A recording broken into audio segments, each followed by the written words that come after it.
When you think of Earth's extremes, most people imagine the freezing Arctic or snowy mountains. But heat, relentless, searing heat, can be just as deadly.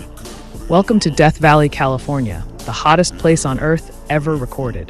This blistering desert sits in eastern California's Mojave Desert and holds the world record for the highest air temperature ever, 134 degrees Fahrenheit. That's about 56.7 degrees Celsius, measured in Furnace Creek Ranch back in 1913. In summer, Death Valley is a true inferno.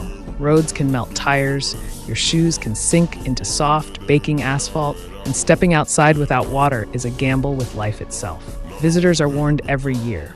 One mistake in this unforgiving heat can turn deadly in minutes. Yet, this harsh desert is also hauntingly beautiful. Towering sand dunes, colorful canyons, salt flats that stretch for miles. It's no wonder adventurers and photographers flock here to witness what Earth can truly endure. But Death Valley isn't alone. All around the world, people live and work in places that push the limits of heat.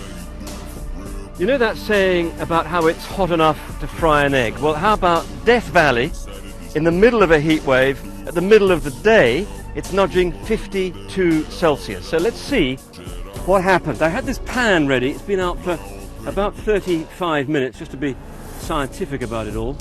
Let's try a little bit of butter, which is actually melting as I try to cut it up. Oh yeah, pan's actually quite painful to handle. Let's just see if I can get that butter to melt a little bit. Okay, that's where the towel's going to come in handy. So we've got a bit of that there, get rid of the butter there. It's doing quite well. Let's just see what happens, moment of truth. Get one of these nice eggs, unbelievably hot, forgive me. Let's just see what happens. Here goes.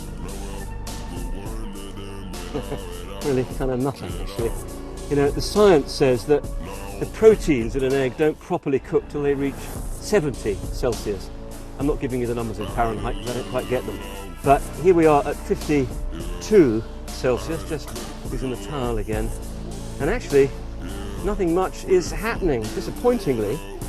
What we're going to do is just leave it, run for some shade, come back in 5 minutes and see what's happened. I've just scared away a coyote from eating our egg.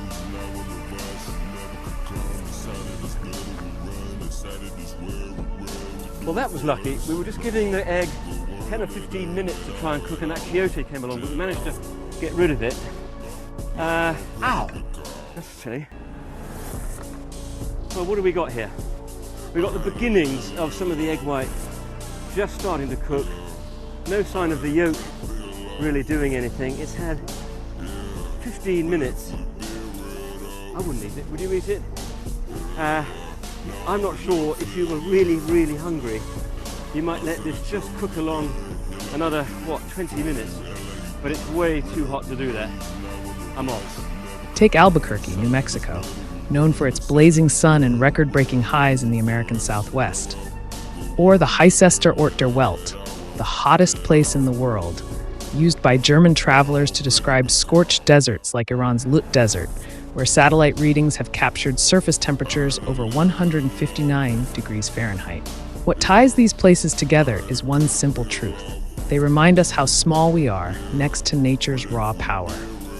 In Death Valley, summer temperatures routinely top 120 degrees Fahrenheit, and climate change only pushes the extremes further. Scientists, survivalists, and thrill seekers visit to test themselves against the heat, but the locals who call these places home? They've mastered the art of staying alive when the sun shows no mercy. So next time you complain about a hot day, remember, somewhere out there is a place so hot, it can kill you if you're not careful. If you love stories about Earth's most extreme places, from freezing Yakutsk to scorching Death Valley, you're in the right place. Like, comment, and subscribe to the State of the Nation 01, because this is the State of the Nation, bringing you what's next before it happens.